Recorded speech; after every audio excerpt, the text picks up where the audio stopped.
vous invite à ouvrir vos Bibles ou à suivre ici sur l'écran ce passage des Écritures dans le premier épître à Timothée, chapitre 4, versets 7 à 8, la deuxième partie du verset 7.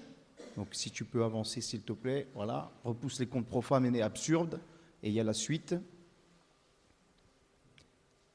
Exerce-toi la piété, car l'exercice corporel est utile à peu de choses, tandis que la piété est utile à tout, ayant la promesse de la vie présente et de celle qui est à venir. Amen. La version Semeur nous dit « Entraîne-toi plutôt à rester attaché à Dieu. L'exercice physique a son utilité, certes, mais celle-ci est limitée. L'attachement à Dieu, lui, est utile à tout. » Voilà. Donc vous avez deux versions pour vous donner un peu le panel de ce verset, ce qu'il souhaite dire. Alors, vous avez vu que depuis 2 dimanches, je ne sais pas si vous vous souvenez, on a parlé un peu de combat spirituel. Il y a 15 jours, on avait parlé du fait de ne pas abandonner le combat spirituel, qu'il y avait des dangers. La semaine dernière, on a parlé des armes spirituelles. Et ce matin, eh bien, nous allons parler de l'entraînement spirituel. Parce que dans la Bible, par exemple, l'apôtre Paul fait un parallèle entre un athlète, entre un soldat, un combattant et le chrétien. Et on va voir, eh bien, à travers les enseignements du Seigneur, au travers de Paul, ce que nous pouvons regarder ce matin. On va faire ce parallèle entre l'entraînement physique et l'entraînement spirituel. Vous allez voir qu'il y a plein de similitudes. Voilà. Donc, on y va, parce que vous savez qu'on a notre part à faire, nous. Dieu, il a sa part, mais nous, des fois, on voudrait que tout tombe du ciel comme ça. Seigneur donne, Seigneur fait ceci, Seigneur agit, Seigneur fait cela, et puis moi, je me roule les pouces. Et tu me changes, Seigneur, tu me transformes. Oui, mais tu as ta part dans le plan de Dieu. Chacun, il a sa part. Voilà.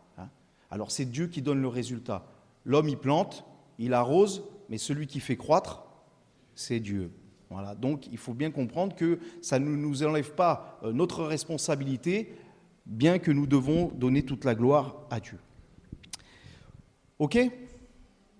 Alors, la première des règles, quand on s'entraîne, quand on est un athlète, ou quand on est un combattant, un soldat, eh bien, vous savez, c'est quoi la première des règles pour être costaud, pour être résistant, pour être en forme? C'est l'alimentation. Oh, il va nous parler de régime, le gars. Ben non, pas de régime. Équilibré, bien sûr, équilibré, mais l'alimentation, une bonne hygiène alimentaire, c'est crucial. Un sportif de haut niveau, il a intérêt à manger sainement. Il a intérêt à faire attention à ce qu'il mange. Et il ne va pas manger que de la charcuterie. Il ne va pas manger que des bonbons, des gâteaux. Le sportif de haut niveau, il ne va pas aller tous les jours au McDo. Il ne va pas aller sans vouloir leur faire de la pub. Il fait attention. À midi, tant de féculents, un peu de légumes, un peu de protéines. Il calcule, il fait gaffe. Vous voyez ? Pour avoir, pour être au top, Et voilà, il limite le sucre, l'alcool, les choses comme ça. Et les soldats, c'est pareil aussi. Ils s'entraînent dur. Donc s'ils veulent être performants, c'est exactement la même chose. Et vous savez quoi ? Pas la Bible, mais il est dit il y a ce proverbe qui dit on est ce que l'on mange.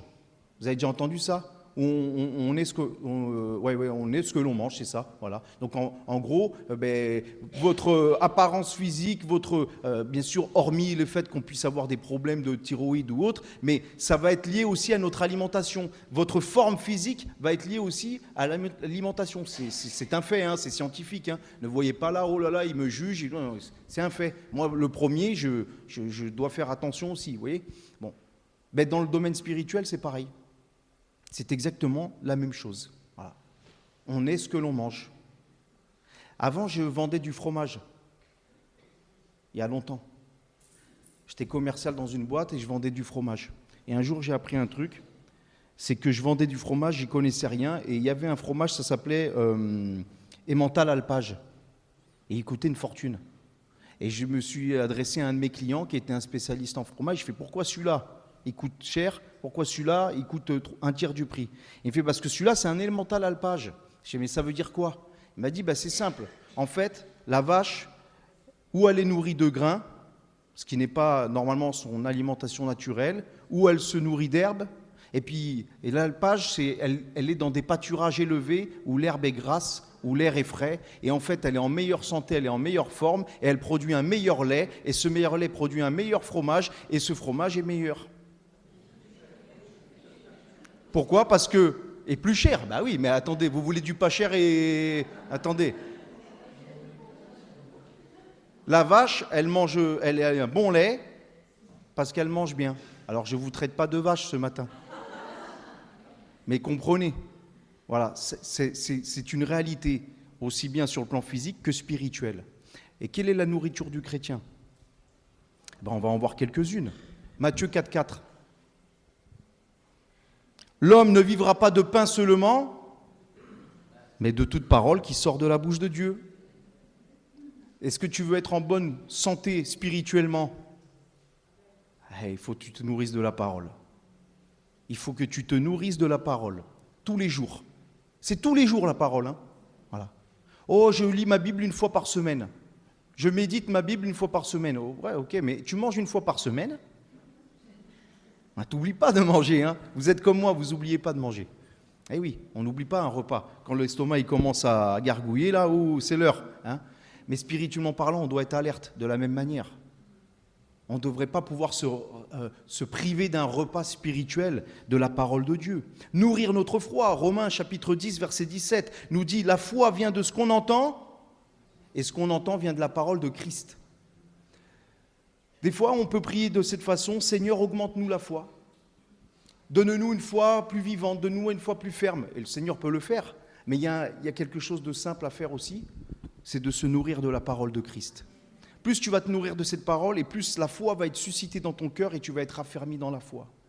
En fait, c'est un effet un peu boule de neige. Hein. Moins tu lis, moins tu as envie d'en lire et plus tu te décourages et d'un coup, tu ouvres ta Bible, tu te rappelles qu'il faut que tu manges spirituellement, tu ouvres ta Bible et là, ça rassasie ton âme et tu en veux encore plus. Et le Christ, te renouvelle. Le psaume 36, verset 9 nous dit « Il se rassasie de l'abondance de ta maison ». Il y a un frère qui a prié dans ce sens ce matin. « Et tu les abreuves au torrent de tes délices. Désaltère-toi, rassasie-toi des bontés, des richesses, des promesses du Seigneur. » C'est ça qui nourrit ton âme. Rends grâce à Dieu pour toutes choses. C'est qu'au moment où on rend grâce à Dieu, qu'on est reconnaissant, le Seigneur nous bénit. Ça fait du bien de dire merci à Dieu pour tout ce qu'on a. On se concentre trop sur ce qu'on n'a pas. Concentrons-nous sur ce que nous avons. Eh oui. Parce que, vous savez, il y a ce chant qui nous dit « Vous compte les bienfaits de Dieu, mets-les tous devant tes yeux, tu verras qu'en adorant, combien le nombre en est grand. » Et si on passait notre temps à compter les bienfaits de Dieu, on n'aurait plus le temps pour se plaindre.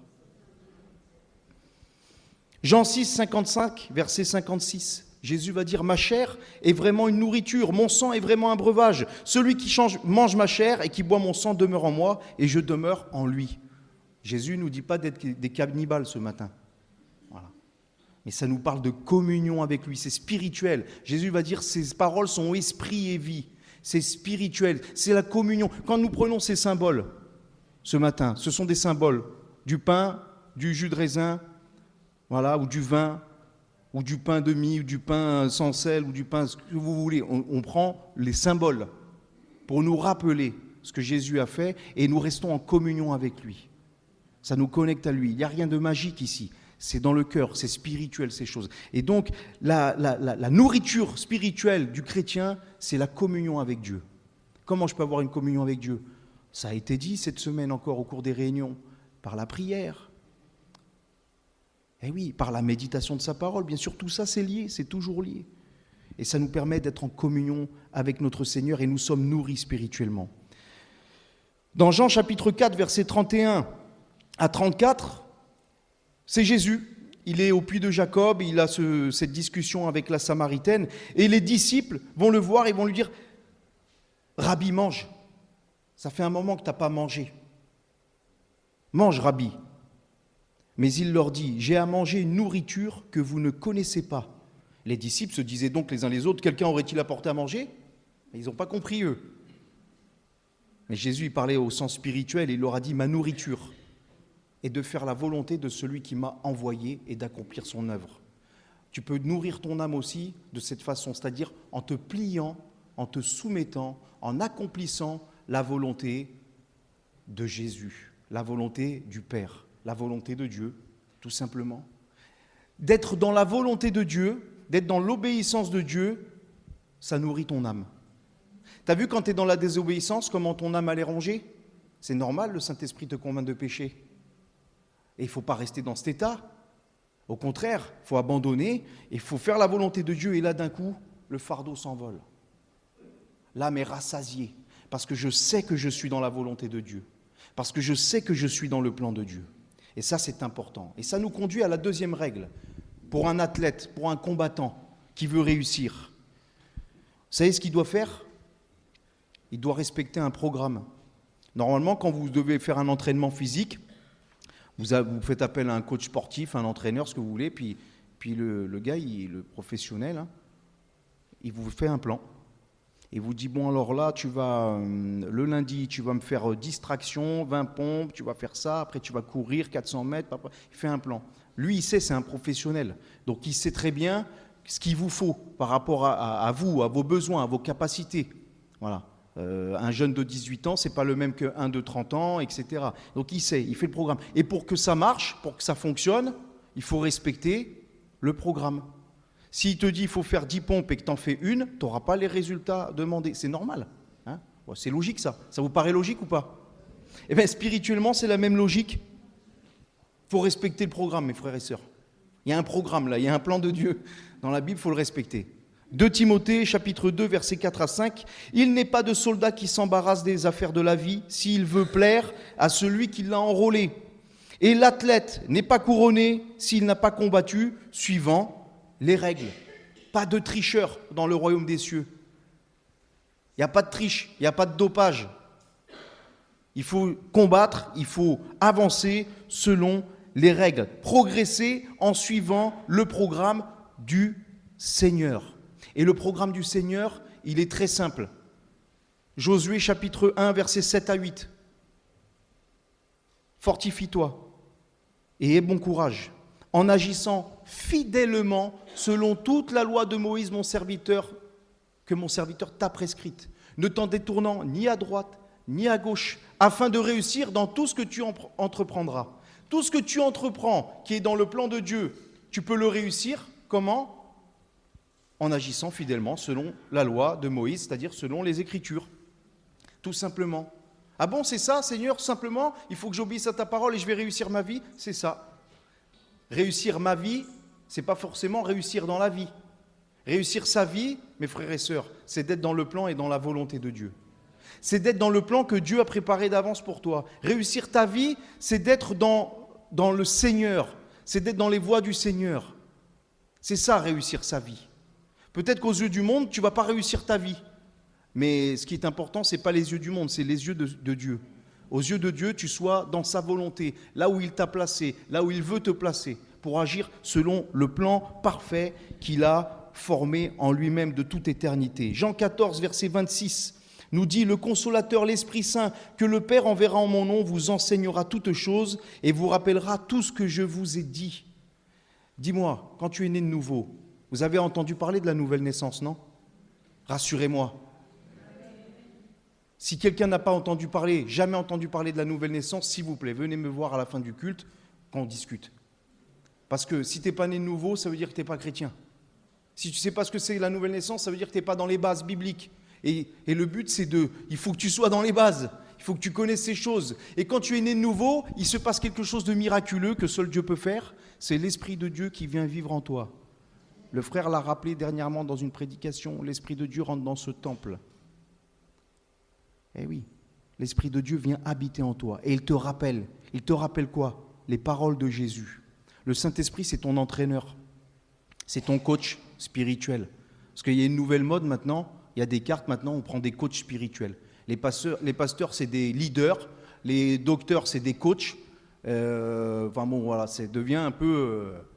on mélange tout maintenant. Bon, ben, si tu dois avoir un coach spirituel, ne paye personne. C'est gratuit. Va au pied du Seigneur et le Saint-Esprit, lui, te formera. Il te rappellera les paroles de Jésus. Il te rappellera comment écouter, ce qu'il faut suivre, te laisser diriger, conduire et comment respecter le programme. Voilà, tout simplement. Alors là, je vous ai donné qu'un verset, mais tu lis la Bible et tu vas dire, quand tu as une question, des fois on aime bien la facilité. Hein. On a une question et puis on voudrait que tout le monde nous réponde, on ne veut pas chercher. Mais cherche, et la Bible, elle dit quoi? Tu trouveras. Eh oui, cherche et tu trouveras. Demande, tu recevras. Donc si tu cherches le Seigneur dans sa parole, si tu demandes, le Seigneur, il va te répondre. C'est lui qui le dit. C'est pas moi, c'est lui qui le dit. Donc il va le faire, tout simplement. Quand tu cherches une direction, eh bien, Dieu te montrera comment respecter son programme et ne te laisse pas distraire à des futilités. Vous avez vu ce qu'on a lu? Le soldat ne s'embarrasse pas des affaires de la vie. Voilà. Il faut aussi libérer son esprit pour respecter le programme. Parce que pour respecter le programme, il faut prendre du temps. Si l'entraîneur il te dit il faut que tu t'entraînes 2 heures par semaine et toi tu fais 10 minutes, tu auras de résultats de 10 minutes. Et si tu t'entraînes 1 minute, tu auras le résultat d'1 minute. Voilà. Et si tu t'entraînes 2 heures, tu auras le résultat de 2 heures. Si tu as une vie de prière d'1 minute par jour, par semaine, tu auras une communion et un résultat d'une vie de prière d'1 minute par jour, par semaine. C'est tout. Tu peux aller voir le pasteur et dire « Pasteur, je ne comprends pas, qu'est-ce qui m'arrive ?» Tu peux pleurer toute la semaine devant le pasteur. Le pasteur, il n'est pas magicien, ce n'est pas le Seigneur, il ne peut rien faire, il faut qu'il prie lui aussi. Sinon, il va pleurer à qui le pasteur? Il n'y a personne. À qui? Je vais pleurer au pied du Seigneur. Ah. Frères et sœurs, ça paraît si simple quand on parle sur le domaine physique. Mais vous avez vu, spirituellement pareil, c'est la même chose. 3e règle.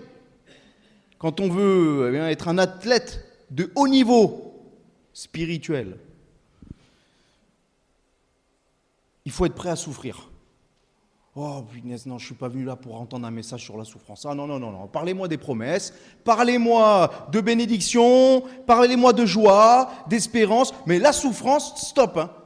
Stop avec la souffrance, ne me parlez plus de ça, je ne veux rien entendre. D'ailleurs, je ne suis pas né pour souffrir. Et puis le Seigneur, il veut mon bonheur, il ne veut pas que je souffre. Ah ouais? Écoutez, les Écritures, elles nous disent autre chose.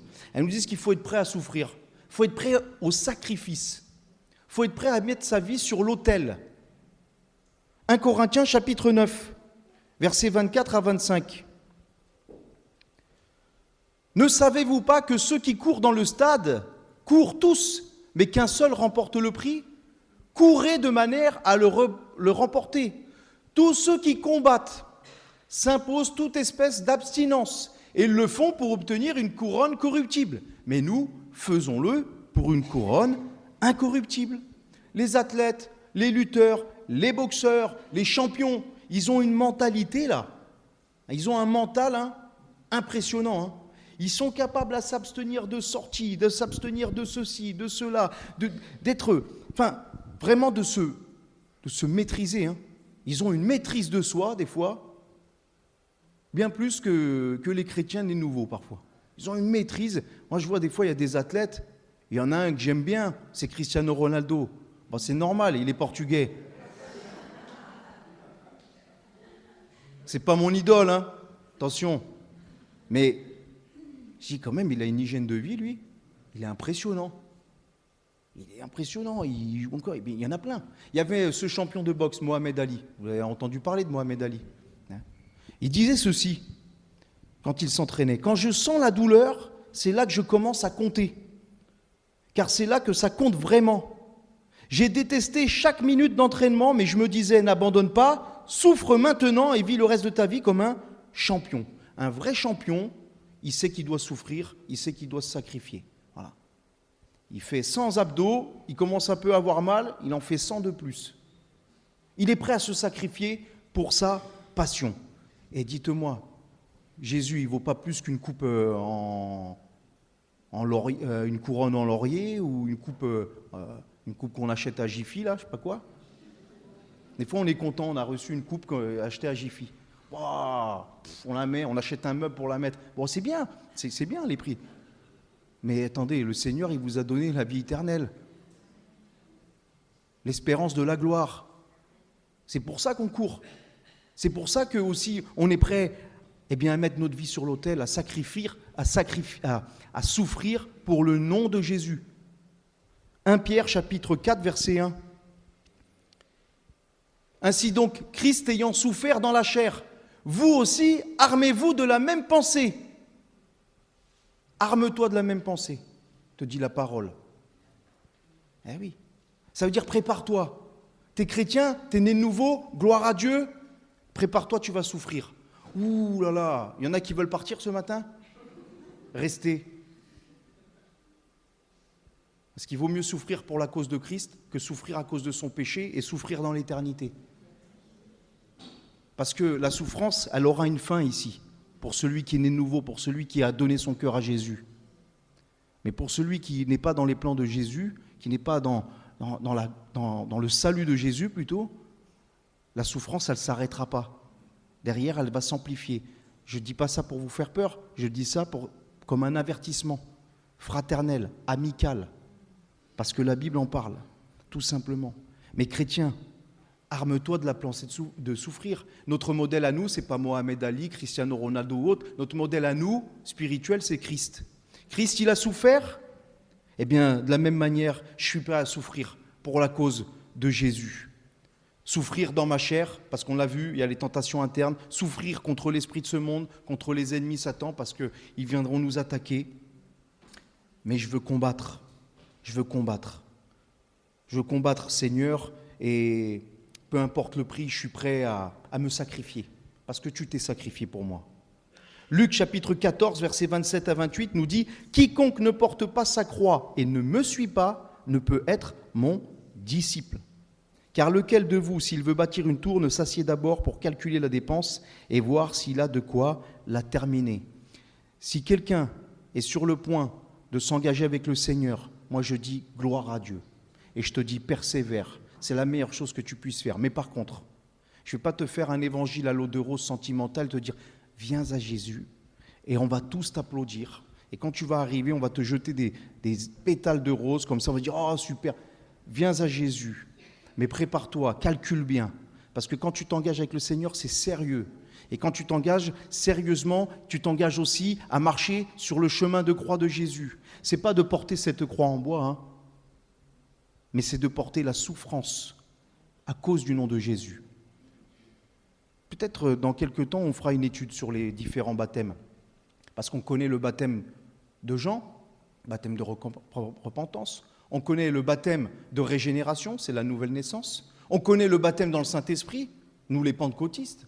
Hein, on met l'accent là-dessus. On connaît le baptême de souffrance. Et pourtant, il y en a un dans la Bible. Eh oui. Pouvez-vous être baptisé du baptême dont je vais être baptisé? Et il parlait de sa mort. La mort à soi-même. Le porter sa croix, il faut bien calculer ces choses. Il faut s'armer de cette pensée. Ne crois pas que ça sera facile. Le chemin n'est pas facile, il est étroit et resserré. Mais il conduit à la vie. Vous savez, il y a un rabbin, un jour, il a été voir un sage d'Israël et il lui a posé cette question. Pourquoi sommes-nous différents des générations d'antan, au point de ne pouvoir bénéficier des miracles comme elles en ont eu? Pourtant, notre érudition en Torah surpasse la leur. Et le sage lui répondit, voici la différence. Les générations précédentes étaient prêtes à faire le sacrifice suprême pour le Kiddush Hashem, pour la sanctification du nom divin, et nous ne le sommes pas. Et moi, j'aime beaucoup ce commentaire, parce que c'est un peu ça. Des fois, on se dit, mais pourquoi, à l'époque, les miracles, et autant d'un tel, et autant d'un tel, et autant d'un tel, hein? Et aujourd'hui, il n'y a plus rien. Et pourtant, avant, ils n'avaient pas... On a les tablettes, on a le portable, on a Internet, on tape un mot, il nous sort tous les versets de la Bible. On peut avoir accès à des études, on peut avoir accès à la bibliothèque mondiale, si on veut. Avant, tu avais ta Bible, tu la lisais. Si tu avais un dictionnaire biblique, ben c'était bien. Peut-être une concordance, peut-être un petit... Mais aujourd'hui, OK Google. Ah, ça y est, ma tablette, je vous le dis, il faut que je fasse gaffe avec ça. Au moment où je vous l'ai dit, j'ai dit, t'as fait une erreur. Là. Tu demandes à Internet. Tiens, dis-moi ça, il te sort une étude. Hein. ChatGPT, écris-moi une prédication avec 3 points, il veut te la faire. Hein. Je vous rassure, je n'utilise pas de ChatGPT pour faire les prédications. Hein. Et s'il y a des pasteurs qui l'utilisent, que Dieu les bénisse. Hein. Et surtout qu'il les renouvelle. Mais vous voyez, on peut avoir accès à tout. Et à l'époque, ils avaient une Bible. Comment ça se fait qu'ils voyaient des choses extraordinaires? Peut-être on peut se poser la question, comme le disait ce sage, ils étaient prêts à payer le prix, eux. Nous, on n'est pas trop prêts à payer le prix. On n'est pas prêt à payer le prix de venir aux réunions. On n'est pas prêt à payer le prix de se lever tôt le matin, un peu plus tôt pour lire, pour prier. On n'est pas prêt à payer le prix, nous, même pour le parking, quand il n'est pas gratuit. Vous comprenez, le parking, il n'est pas gratuit, c'est 1 euro. 1 euro, ouais, c'est vrai que 1 euro, si tu ne peux pas payer 1 euro pour le Seigneur, écoute, heureusement qu'on ne te propose pas 30 pièces d'argent. Je dis ça, je dis rien. Non mais, est-ce qu'on est prêt à payer le prix de faire passer le Seigneur en premier, de s'abstenir de certaines choses pour la gloire de Dieu? Ça aussi le sacrifice. Moi je ne sais pas, chacun qui s'examine. Moi je m'examine, je lis les passages, je dis Seigneur, où j'en suis avec toi là? Des fois je pleurniche, je dis Seigneur, je ne comprends pas, mais paye le prix. Arme-toi de la pensée de souffrir. Les épreuves de la foi, c'est une souffrance aussi. Nous on ne veut plus d'épreuves aujourd'hui. Sauf que les épreuves, elles ont pour but de nous fortifier, de nous faire grandir. Nous, on ne veut plus souffrir, ne serait-ce que... Vous voyez, c'est comme ça maintenant. On est dans une génération comme ça. On a mal à la tête parce qu'on n'a pas mangé, on prend un Doliprane. On veut une solution rapide pour soulager tout. Vous voyez ? Et dans la foi, c'est pareil. Mais Jacques nous dit dans chapitre 1, versets 2 à 4, « Mes frères, regardez comme un sujet de joie complète les diverses épreuves auxquelles vous êtes exposés. » Comment ? Il faut que je regarde avec joie, un sujet de joie, mon épreuve. Mais ça ne va pas. Eh oui, sachant que l'épreuve de votre foi produit la patience. Mais il faut que la patience accomplisse parfaitement son œuvre, afin que vous soyez parfaits et accomplir sans faillir en rien. Le sportif, mes frères et sœurs, l'athlète, vous croyez qu'il ne souffre pas quand il fait les entraînements? 1, 2, 3. S'il veut des biceps, ça fait mal,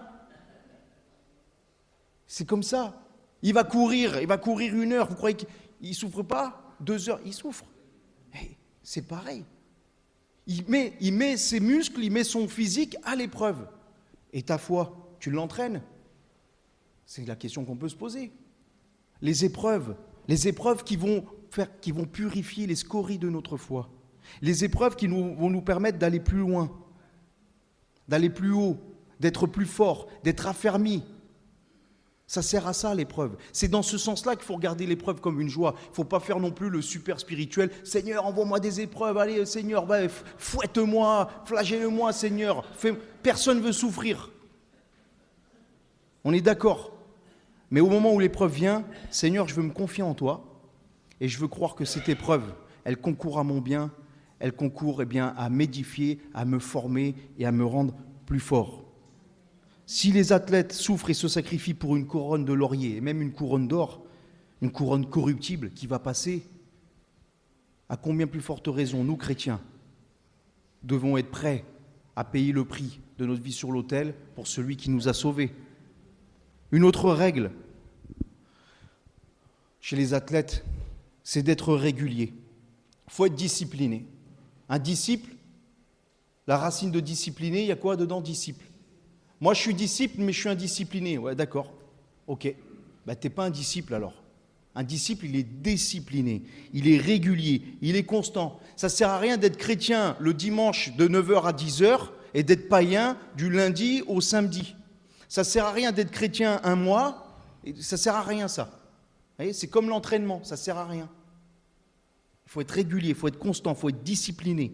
1 Corinthiens chapitre 9, versets 26 à 27 nous dit « Je cours non pas comme à l'aventure, je frappe non pas comme battant l'air, mais je traite durement mon corps et je le tiens assujetti de peur d'être moi-même rejeté après avoir prêché aux autres. » Paul dit ici qu'il se fait violence dans sa chair, pour ne pas être éprouvé, pour être un témoin. Parce que des fois c'est ça, vous savez, on veut donner des bons conseils aux autres, on ne donne pas l'exemple soi-même.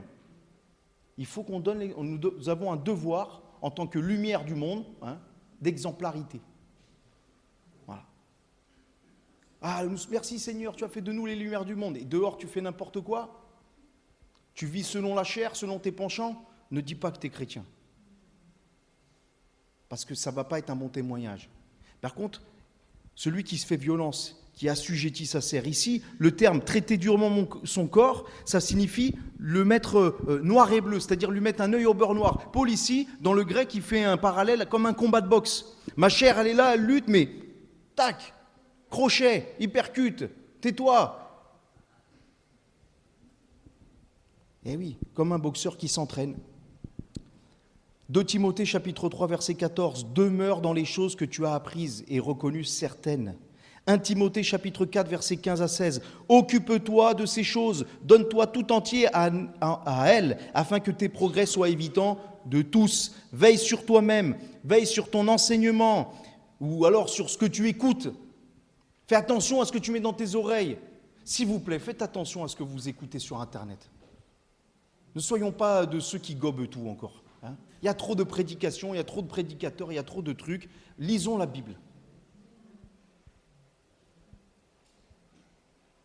Moi, je suis désolé, des fois, on me dit « Tu as vu, je t'ai envoyé le message, tu as vu, je t'ai envoyé la prédication. » Des fois, je reçois 10 prédications, 15 prédications. Je fais « Non, j'ai pas le temps, moi, de regarder tous les prédicateurs. Je ne connais pas, lui. Je ne sais pas qui c'est. La Bible, c'est ça qui m'intéresse. » Ça ne veut pas dire qu'on ne doit pas écouter un pasteur, un prédicateur. C'est pas ça, comprenez. Mais attention, surtout quand on débute, qu'on n'est pas affermi. On va tout gober, on va pas savoir discerner le vrai du faux. Et après, on arrive, on ne comprend pas. Dans l'église, c'est pas pareil. Et le pasteur, il dit ça, et l'autre hier, il a dit l'inverse. Et l'autre d'avant, il a dit encore autre chose. Attention, attention. Je ne sais même plus pourquoi je dis ça, mais veille sur toi-même, sur ton enseignement et veille sur ce que tu écoutes. Voilà, c'est ça. Persévère dans ces choses. Persévère. Et en agissant ainsi, tu te sauveras toi-même et tu sauveras ceux qui t'écoutent. Pense qu'il y a du monde autour de toi. Mes frères et sœurs, quand on prie, sauve ma famille, sauve mes enfants, sauve mes amis, sauve mes collègues de travail, sauve un tel. Oui, le Seigneur, oui. La volonté de Dieu, c'est que tous soient sauvés et parviennent à la connaissance de la vérité. Mais et un témoignage, persévère toi aussi, montre l'exemple, sois régulier, sois discipliné. Et tu sais ce que tu as besoin, c'est que tu as besoin d'aller à l'église. Et toi, tu n'y vas jamais. Tu sais ce que tu as besoin? Tu as besoin que Jésus, il te délivre. C'est ça que tu as besoin.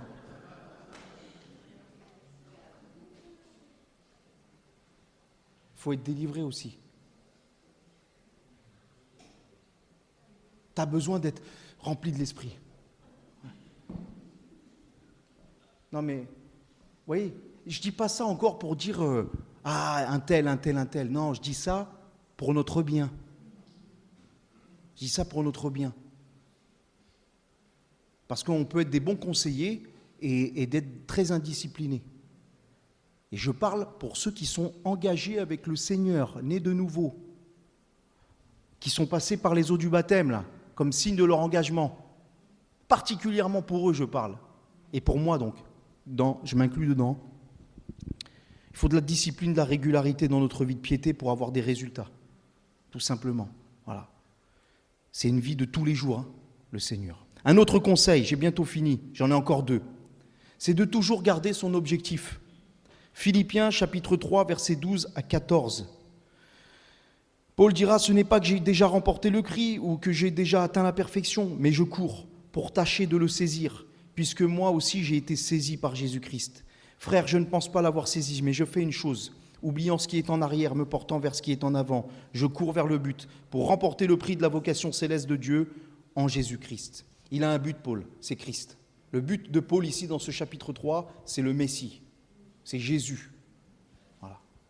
C'est notre but. Le Messie. Le Messie, c'est le centre de la Bible. C'est le but du plan de Dieu. Tout a été fait par lui, pour la gloire de son nom. Il est au centre de toutes choses, le Seigneur. Et le sportif, l'athlète, lui aussi, il a un but. Lui, c'est le titre, c'est la couronne, c'est la coupe, c'est peu importe. Mais il va garder son objectif. Un sportif, nous, on voit des fois les sportifs comme ça, ils ont 25 ans. On dit, regarde-le, le jeune, il prend des millions, il est arrivé comme ça. Mais attends, ce que tu ne sais pas, c'est que le jeune de 25 ans, il s'entraîne depuis qu'il a 8 ans. Que ses parents, ils l'ont emmené au sport tous les week-ends. Ils ont fait des centaines et des centaines de kilomètres et qui s'est fait des entraînements et qu'il a dû sûrement partir dans une école, l'un de sa famille en internat pour pouvoir s'entraîner, etc. Et qu'il a dû mettre de côté un peu certaines choses. Pourquoi ? Pour garder son objectif. Donc il est arrivé là. Mais c'est que la pointe de l'iceberg. Il y a eu un travail précédent. Bien sûr. Et pour pouvoir arriver au bout, qu'est-ce qu'il a fait ? Lui, dans sa tête, il a gardé son objectif. Alors, il met la photo de son champion préféré, il voit le titre et il dit « Je vais arriver à ça, je vais arriver à ça, je vais arriver à ça. » Et puis, il y arrive parce qu'il se donne du mal. Et le chrétien, spirituellement parlant, c'est pareil. Lui, ce n'est pas une photo de star de cinéma ou de sportif qu'il a dans sa chambre. Lui, ce qu'il a dans son cœur, c'est Christ. Il veut saisir Christ, la connaissance de Christ, la communion de Christ. Et donc, il doit garder cet objectif toujours. Parce qu'au début, on est né de nouveau, on se convertit, on étouffe le tout flamme. Et Seigneur, jamais, on passe par là. Seigneur, jamais je t'abandonnerai. Jamais je t'abandonnerai. Puis il se passe 1 an, puis il se passe 2 ans, puis il se passe 3 ans, il se passe 4 ans, il se passe 5 ans. Puis au bout d'un moment, ça peut être lourd la vie chrétienne quand on n'est pas renouvelé. Et qu'on oublie l'objectif. Et puis après, on commence à dire, bon, l'église, elle m'a déçu, de toute façon, je m'en vais. De toute façon, lui, le pasteur, il comprend rien. Et puis, de toute façon, il n'est pas spirituel, il n'a pas d'amour. Il ne sait pas, les chrétiens, ils ne me disent même pas bonjour, c'est bon, ok, mais vous savez quoi, j'arrête. Mais tu as oublié que ton but, ce n'est pas le pasteur, ce n'est pas les chrétiens, ton but, c'est Christ, la communion avec lui. N'abandonnez pas votre assemblée. Ça ne veut pas dire que tu ne peux pas déménager et partir d'une ville pour venir habiter à Carcassonne, si tu veux, par exemple. Pour venir à Carcassonne habiter. Très belle ville. Si vous voulez venir, voilà. Je dis ça pour les visiteurs. Ça veut dire de ne pas abandonner le Seigneur, la communion avec les frères et sœurs aussi. Il faut garder cet objectif. Ecclésiaste chapitre 7, verset 8. « Mieux vaut la fin d'une chose que son commencement. Mieux vaut un esprit patient qu'un esprit hautain. » Commencer, c'est bien. Terminer, c'est mieux. Galates chapitre 5, verset 7. « Vous courriez bien, il a dit aux Galates. Qui vous a arrêté pour vous empêcher d'obéir à la vérité ? » Ils ont commencé à bien courir. Paul le reconnaît, il dit « Vous courriez bien, mais qui vous a arrêté ? Qui vous a empêché ?» Mon frère, ma soeur, qui t'empêche d'avancer là ? Qui t'arrête ? Qui t'empêche d'obéir à la vérité ? Tu te souviens les armes spirituelles de la semaine dernière ? Tu t'en souviens pas ? La prédication est en ligne sur YouTube. Elle est sur le groupe WhatsApp. Tu les réécoutes, tu prends des notes avec ta Bible et tu vas voir qui est celui qui va t'empêcher d'obéir à la vérité. Qui t'empêche de courir ? Qui veut que tu stagnes ? Qui a empêché Paul et les disciples d'aller rendre visite aux Thessaloniciens ? Le sportif, il a le mental, il reste concentré sur son objectif. Le chrétien, le soldat de Christ, c'est la même chose. Le prix de la vocation céleste en Jésus-Christ. Et puis le dernier point. Dans ce qu'on fait, il y a un ingrédient principal.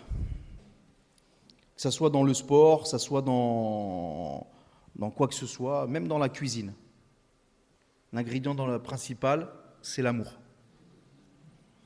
Dans la communion fraternelle, l'ingrédient principal, c'est l'amour. Dans la louange, l'ingrédient principal, c'est quoi ? Que j'ai une belle voix comme Pavarotti ? C'est bien, franchement, si on avait des frères qui ont des belles voix comme Pavarotti, voilà, c'est super. Hein, voilà. Mais ce n'est pas ça l'ingrédient principal. L'ingrédient principal, c'est l'amour pour Christ, l'amour pour la parole, l'amour pour les âmes. C'est ça, la passion qui doit nous animer, c'est l'amour. Et au final, moi j'ai envie de dire des fois, je peux parler avec des gens des fois en entretien, mais j'ai plus envie, puis j'ai pas envie de venir à l'église, puis j'ai pas envie d'écouter, et puis ça me saoule. Ça me saoule. Les prédications, ça me saoule. Les chants, ça me saoule. Les prières de l'autre qui dit toujours la même chose, ça me saoule. Le parking, je trouve pas de place, ça me saoule. La verrière, ça me saoule. Tout me saoule. Le Seigneur, il te saoule aussi. Mais quand tu es comme ça, c'est que tu n'as plus l'amour. Parce que quand tu as l'amour, tu ne vois plus rien en fait. Hein, tu ne vois plus, tu ne calcules plus, tu es là, tu es bien. Tu es avec tes frères et sœurs, tu es dans la présence, tu as la parole. Ouais, alléluia, gloire à Dieu. Ah, c'est ce prédicateur ce soir. Moi, je ne viens pas. C'est lui ? Ouais, lui, j'aime bien. Mais quand tu as l'amour pour la parole, il peut y avoir un frère qui bégaye, qui te prêche la parole, tu vas recevoir. Eh oui. Quand tu n'as plus l'amour comme ça, il faut faire quoi? Il faut se mettre au pied du Seigneur et lui dire, Seigneur, renouvelle mon amour pour toi. On l'a chanté ce matin. Des fois, on chante des chants comme ça. On les chante, on les connaît, blablabla, mais il faut les réaliser aussi. Remplis ma vie, donne-moi un souffle nouveau, donne-moi un zèle nouveau. Parce que là, j'y suis plus, Seigneur. Je suis à côté de la plaque. Je le sais très bien. Alors, je peux trouver des prétextes, je peux trouver des excuses, je peux dire ce que je veux. Au bout d'un moment, c'est entre toi et Dieu, c'est entre moi et Dieu. On peut s'inventer ce qu'on veut. Mais nous, on sait, en nous-mêmes, dans le secret de notre chambre, l'amour. 2 Timothée, chapitre 4, versets 7 et 8. Paul dira, j'ai combattu le bon combat, il est à la fin là, j'ai achevé la course, j'ai gardé la foi, désormais la couronne de justice m'est réservée, le Seigneur, le juste juge, me la donnera dans ce jour-là, et non seulement à moi, mais encore à tous ceux qui auront aimé son avènement. Tu sais pourquoi Paul il a tenu bon? Parce qu'il aimait le Seigneur, parce qu'il aimait, il attendait le retour du Seigneur avec ardeur, et c'est pour cela qu'il a tenu bon. La seule chose qui va pouvoir te faire tenir bon, c'est l'amour du Seigneur. Ça ne sera pas les nouveaux chants à la mode, ça ne sera pas l'ambiance. Maintenant, je sais qu'on fait plein de choses dans l'église pour tenir les gens. Alors, vous voyez, comme ce n'est pas trop accueillant ici, on va mettre des spots, on va mettre un peu de fumée pour imiter la Shekinah. On va faire... qu'est-ce qu'on va trouver? On va faire des pique-niques, on va faire des trucs, c'est bien, hein, on peut faire des sorties et tout, on en a fait un il y a 15 jours. Hein, mais on va faire des choses, on va faire tout un tas de choses pour attirer le monde. Mais nous, on ne veut pas le monde dans l'église, nous. On veut des chrétiens nouveaux, enflammés, qui seraient capables de se réunir dans une grotte et de louer le Seigneur de tout leur cœur. Bien sûr c'est bien d'avoir un lieu de culte accueillant et tout ça, c'est pas ça que je dis. Comprenez, hein, je ne suis pas en train de dire, il faut vraiment faut qu'on soit tous minables, mes frères et sœurs. On vient habillé en sac à patates et dans un lieu, on éteint les lumières, il faut vraiment que ça soit mais nul. C'est pas ça que je suis en train de dire. Ce que je suis en train de dire, c'est que ce qui doit nous animer, c'est pas l'ambiance, c'est pas l'atmosphère, c'est l'amour pour Jésus. C'est l'amour pour les âmes, c'est ça qui fait la différence. Comment vous croyez que nos frères et sœurs persécutés au fond d'un container, ils arrivent à louer Dieu de tout leur cœur? Comment vous croyez que Paul et Silas en prison avec les chaînes, ils arrivent à louer le Seigneur? Elle était bien l'ambiance là? Il y avait une bonne atmosphère là, hein? Je veux dire. Eh bien non, parce qu'ils aimaient Christ. Matthieu chapitre 22, versets 36 à 37, je finis avec ce verset. Maître, quel est le plus grand commandement de la loi? Jésus répondit, tu aimeras le Seigneur ton Dieu de tout ton cœur, de toute ton âme, de toute ta pensée, et ton prochain comme toi-même, vous connaissez ces choses. C'est le meilleur conseil aussi pour la vie spirituelle, l'amour pour Dieu. Et mes frères et sœurs, c'est un commandement ça. Donc qui dit commandement, qui dit qu'on peut l'accomplir avec l'assistance de l'Esprit de Dieu. Mais c'est à notre portée. Je ne peux pas t'aimer, Seigneur, de tout mon cœur. Si tu peux, avec l'assistance du Saint-Esprit, tu peux le faire. Voilà.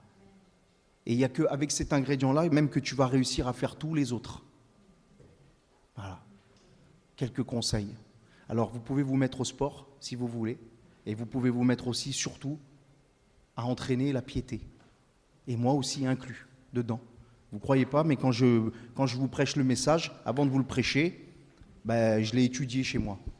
Et quand je l'étudie chez moi, je me dis, Seigneur, est-ce que je vais vraiment l'apporter? Parce que, je vais l'apporter quand même. Je vais l'apporter pour que moi aussi, il faut que je me mette en route. Hein. Voilà. Que Dieu soit béni. Allez, on va prier. Seigneur, nous te rendons grâce pour toutes choses. Te bénissons pour ta parole, pour les parallèles et les exemples que tu nous donnes dans ta parole qui nous aident à comprendre les réalités spirituelles. Seigneur, nous voulons être des champions de Dieu, des champions spirituels, pas pour nous enorgueillir, mais pour te rendre gloire. Renouvelle notre amour, renouvelle notre zèle, renouvelle notre feu et donne-nous de toujours garder cet objectif qui est la gloire de ton nom. Amen.